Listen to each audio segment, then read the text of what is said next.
Baseball spent Sunday deciding what an entire career was worth.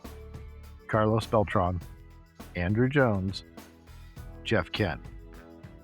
3 players, 3 different definitions of greatness. A complete switch hitter, one of the greatest defensive center fielders who ever lived.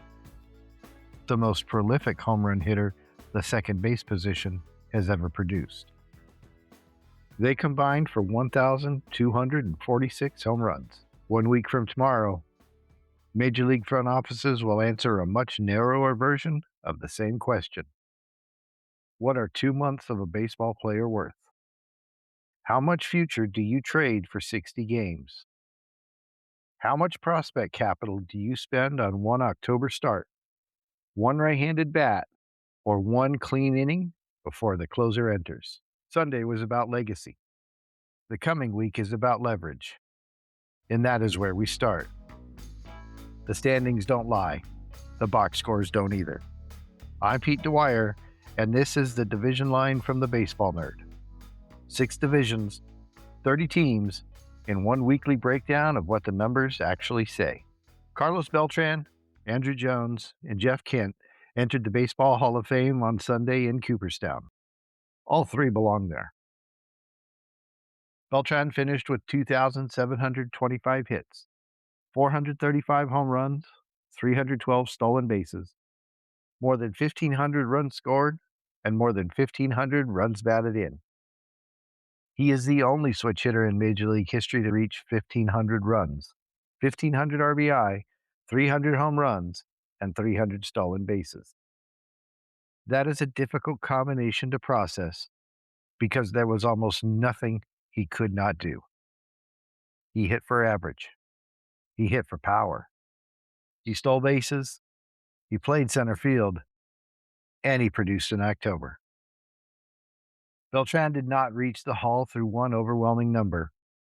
His case was built by stacking elite skills until the total became impossible to dismiss. Andrew Jones had a different case. Jones hit 434 home runs, but the defense is his foundation. 10 consecutive Gold Gloves in center field. The Hall of Fame credits him with the highest defensive WAR recorded by an outfielder. He also became the first Hall of Famer born in Curacao. We probably did not appreciate Jones enough while he was playing. Great defense has always been difficult to preserve in memory. A home run stays in the record book. The fly ball that never becomes a double disappears as soon as the inning ends. And Jones made hundreds of those balls disappear. Then there is Jeff Kent. Kent hit 377 career home runs. 351 came while he was playing second base, the most ever by a player at that position. He won the National League MVP in 2000. He drove in at least 100 runs 8 times. He changed what teams could reasonably expect from a middle infielder. Beltran provided completeness. Jones combined historic defense with middle-of-the-order power. Kent created offense from a position that rarely produced it at that level. 3 different paths, same room in Cooperstown. There is something else connecting the Hall of Fame ceremony to the work we published this week. Baseball has a habit of compressing an entire career into one image. Bill Buckner collected 2,715 hits. He won a batting title. And he set the first baseman assist record 3 times. None of those accomplishments became the lasting image of his career. One ground ball did. Ernie Banks played 2,528 games without reaching the postseason. He won consecutive MVP awards on losing teams and somehow became remembered almost entirely for the joy he projected. Let's play 2. 4 words swallowed all the disappointment that came before them. Buckner and Banks are reminders the way a career gets remembered is rarely proportional to everything that happened inside it. That is what Cooperstown tries to correct. It pulls the camera back and it restores the whole career. Before we get to the deadline, two pieces of news from the weekend. Salvador Perez hit the 318th home run of his Royals career, passing George Brett for the most in franchise history. Take a minute. George Brett is the visual definition of Kansas City baseball. Perez now owns the franchise home run record. It doesn't necessarily make Perez a better player than Brett. Records don't work that way. It does give us another reason to look at the full shape of Perez's career, especially after spending Sunday watching three other careers receive their permanent place in Cooperstown. The Red Sox also made one of the first meaningful moves of the deadline season, acquiring infielder Curtis Mead from Washington for left-hander Connolly Early. Boston didn't wait for the final 48 hours. The Red Sox identified an infield need. They found a player producing at the major league level and paid with a young pitcher who had already reached the rotation before an elbow issue interrupted this season. That's a real trade. They call it a baseball trade. It's also the exact type of decision this entire deadline comes down to. How much future are you prepared to exchange for the present? Before deciding which team should buy, we need to establish which teams are actually in a position to buy. I'm recording this on Sunday night. The records here are calculated from MLB's Sunday standing snapshot and reported final results, so the weekend is included. Philly and New York are getting going right now. In the American League East, Tampa Bay is 62-43. The Yankees are 2 games back at 60-45. Boston sits at 53-51, 8.5 behind Tampa Bay, but still directly in the wild card race. Baltimore's 52-54. Toronto's 49-57. The important number here belongs to New York. The Yankees have a plus 91 run differential, far better than Tampa Bay's plus 42. But Tampa owns the actual lead. The Yankees' scoring profile says the race may be tighter than the win column suggests. In the American League Central, the White Sox are 54-50. Cleveland is a game and a half behind. Minnesota is 2.5 back. Detroit is 5 back. There are 4 teams close enough to convince themselves that they are still in it. But only Chicago has a positive run differential among the top 3. Detroit, despite sitting 4th, has outscored its opponents by 29 runs. This division may produce the strangest deadline behavior in baseball. Everyone can make a case for buying. Almost nobody has played well enough to justify spending aggressively. The American League West is even less settled. Texas leads at 53-52. The Mariners are a game and a half back. The Astros are 52-55, 2 games back. Number 2 and number 3 in the American League West are under 500. The Mariners are only a game and a half back of the wild card.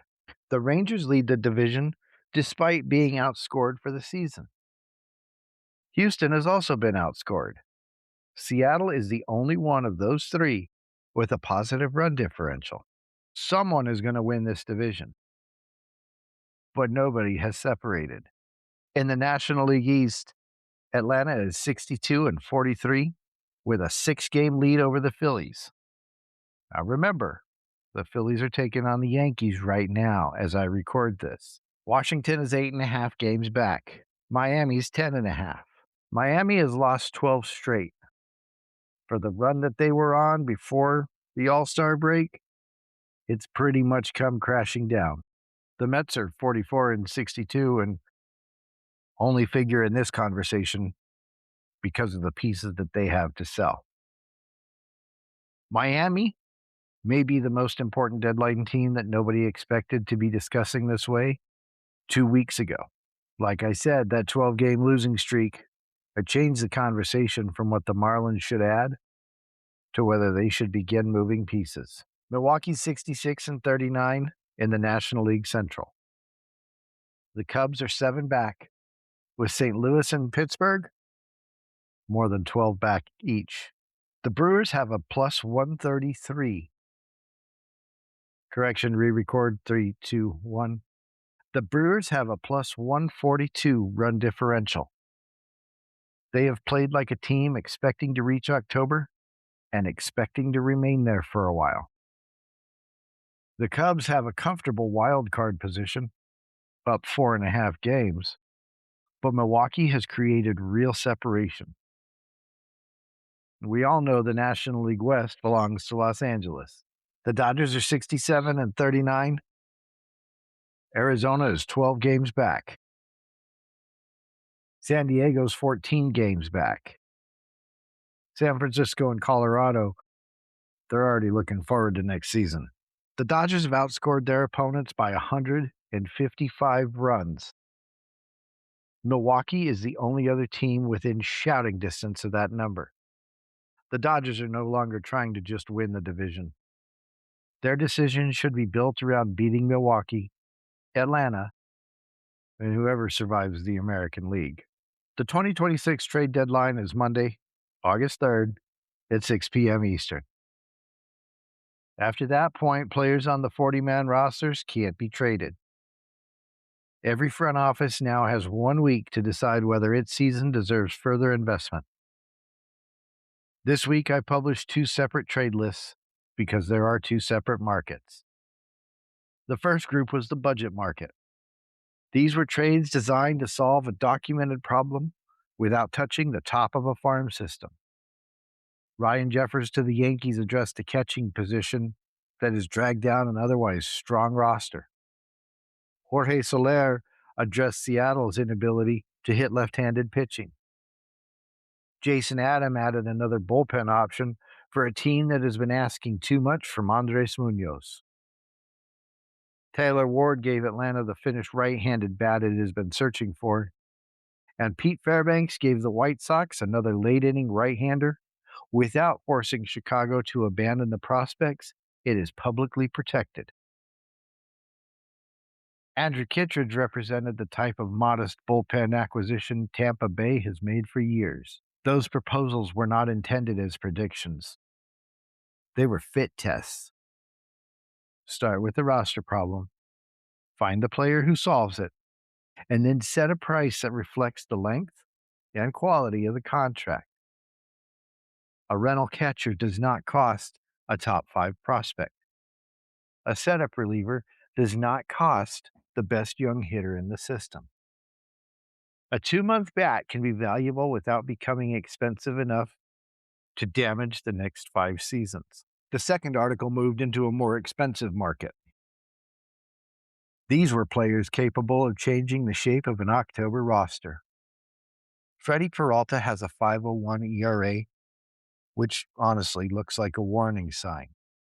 But his underlying profile tells another story. His expected weighted on-base average allowed is 303. The actual number is 342. His barrel rate allowed is only 5.4%, and his hard hit rate is 38.7%. His whiff rate remains at 26.6%. This stuff has not vanished. Peralta has been punished when falling behind in counts, and a poor defense has made the damage worse. Put him in front of a better defense with an organization that can clean up the sequencing, and he has the ability to start game 2 of any postseason series.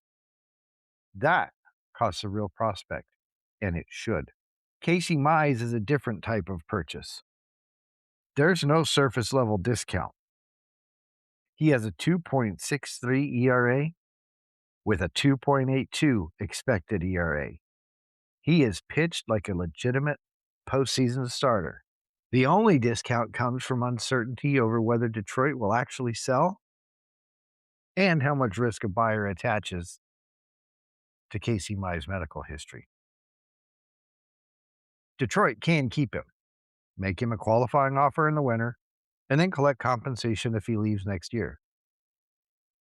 Any trade offer has to beat the value of that alternative. Moving on, Robbie Ray can provide innings. That sounds really boring until late August, when a contender discovers that its young starter is approaching a workload limit and its fifth starter can't survive a playoff lineup. Robbie Ray has already thrown more than 110 innings when I wrote this. His walk rate and declining strikeout rate are concerns, but he has continued taking the ball. October teams need stars. They also need someone capable of completing the fifth and sixth innings without turning every start into a bullpen game. On to Luis Ariz and his specific fit. Luis Ariz very rarely strikes out. He controls the barrel and forces the defense to make plays. Place him in a lineup already loaded with power, but drowning in strikeouts, and he changes the shape of an inning.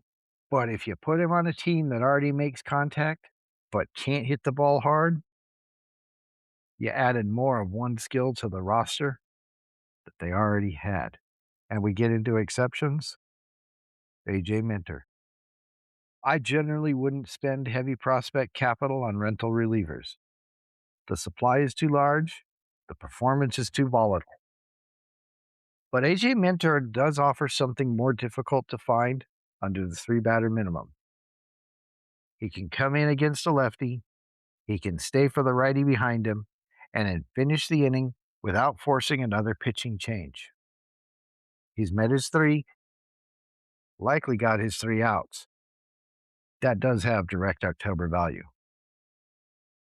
Freddy Peralta, Casey Mize, Robbie Ray, Luis Ariz, and AJ Minter are all useful. Their value changes according to the roster acquiring them. There's a name that we haven't discussed much, and here we go. These are the big names in the rumor market. The Tigers are reportedly willing to discuss Tarek Skubal, but the reported asking price begins with a young major league ready starting pitcher. That is the correct type of demand for Skubal. But Skubal isn't a rental reliever, and he's not a platoon bat. A club acquiring him would be buying an ace capable of changing multiple postseason series. The Phillies are also reported looking beyond the fifth starter tier and discussing higher caliber rotation additions. That matters because Philadelphia's standing has become uncomfortable. The Phillies remain in a playoff position, but they have been outscored this season. Their record says contender. Their run differential says the roster has less margin than the name recognition suggests. Now, let's take this to fantasy baseball, because the same mistakes come up. Managers pay for the player's name, the draft position, or the career reputation. The underlying skill profile becomes secondary. The July 21st end score update covered 260 hitters, 99 starting pitchers, and 251 relievers. Part of what I do on the Baseball Nerd is part of one of my hobbies in fantasy baseball. It's fun. There are so many of us that play it, and this is directed at that. But the most revealing part of the update was how little the signals changed. Trey Turner had an end score of 21.5 and a value gap of minus 183. The market was still pricing him like a top 25 player, but the 3-year contact profile didn't support it. Framber Valdez, he scored a 34.3 on the end score with a gap of minus 44. His reputation as a workhorse carried more value than the current pitch quality data. And then on the other side, Jordan Walker scored 54.7 with a plus 167 gap. There's others in the database, and it's available to all of you. The end score update that I post every Monday morning on Substack always has the link. This is for fun. This is something that we can all do and have fun with the players that we watch every day play this game. What you want to watch for? The 3 consecutive database updates that I've done have given off the same buy and the same sell signals. That stability is information. It's a proprietary model. It runs a little bit with ADP, but it runs how the player's playing, and it runs what they're doing and what they're expected to do. The market had multiple opportunities to correct the numbers that we got. They didn't, because the market sees what we're doing is real. Deadline pressure creates bad trades because people convince themselves that making a move is more important than making the correct move. And that should sound vaguely familiar because it applies to a major league general manager, president of baseball ops, and to the person sending you 6 trade offers from the bottom of your fantasy standings. Here's what I think happens between now and August 3rd. The reliever market moves first. There are more available bullpen arms. The acquisition cost is easier to establish, and contenders can add one without redesigning the entire roster. We will see teams acquire 7th and 8th inning options before the largest starting pitching decisions are made. The second development will be a seller entering the market later than expected. Miami is the obvious candidate. The Marlins were within range of both the division and the wild card before losing 12 straight games. Still ongoing. Their run differential remains close to even, which says the season was not a complete mirage. The standings now create a different decision. Do they trust the underlying profile and buy during their worst stretch of the year? Do they hold? Or does the front office look at the schedule coming up, the deficit, the available return for its veterans, and decide the window has closed? The third development will come from the American League Central and the American League West. Those races are too close for clean buyer and seller labels. The White Sox, the Guardians, the Twins, and the Tigers are separated by 5 games. One of those teams has a pitcher on their staff that can change every 5th game. Texas, Houston, and Seattle are separated by 3.5. One strong series can create confidence. One sweep can create panic. That is why we should expect some of those teams to wait until the final weekend before committing. In the American League West, they should all be sellers. No one has pulled ahead in that division. You don't get to be a buyer because you're leading a division out of luck. Finally, I expect one trade that will make every earlier conversation look small. It could involve Tarek Skubal. It could involve Mason Miller. It could be a player whose availability has not yet become public. But the largest deadline moves often develop late because the selling team needs every possible buyer to believe it still has another option. That's what we call leverage. There are 3 series to watch before the deadline. The first one is the Yankees at the White Sox. New York enters the week chasing Tampa Bay with the best run differential in the American League. Chicago leads the Central, but has Cleveland and Minnesota close enough to punish any stumble. The White Sox are also deciding how aggressively to supplement a roster that arrived earlier than expected. A series win against New York strengthens the case for buying. A poor series makes the front office confront how much of the current position is sustainable. I think the current position is sustainable. The White Sox have shown that they can play baseball and do it at a high level. They have a run differential of plus 46. They're not overplaying themselves. They have a decent record against winning teams. The White Sox should be competitive at the trade deadline. The second series that matters this week is the Cubs at Cardinals. Milwaukee has opened real space in the division. So this is less about catching the Brewers and more about wild card positioning. The Cubs have a strong run differential and control a playoff spot.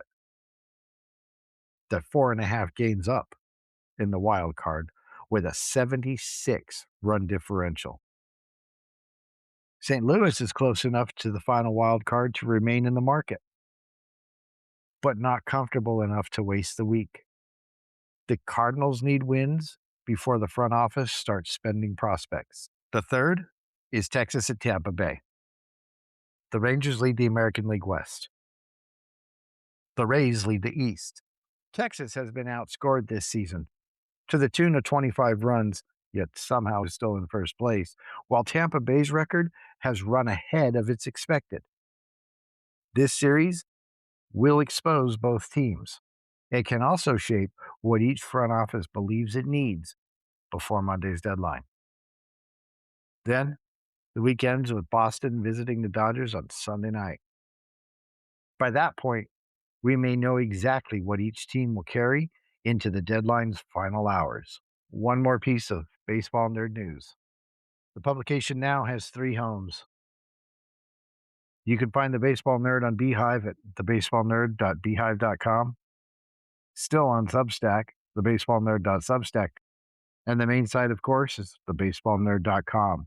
The trade deadline articles, the historical stories, the end score database, the spark and fade work, and everything else we are building can be found through those 3 destinations. The Baseball Nerd is growing, and the coverage is growing with it. A week from now, the deadline will be closed. Some contender will have a new starting pitcher. Some prospect will be packing for an organization he did not expect to join. Some front office will pay way too much because the clock made him nervous. Another will refuse to move because it understood the difference between urgency and value. That's the line this week. Fit before fame, price before panic, numbers before feelings. New episodes of The Division Line drop every Monday morning. Please like, follow, and share this show. I'm Pete Dwyer. This is The Division Line. See you next Monday.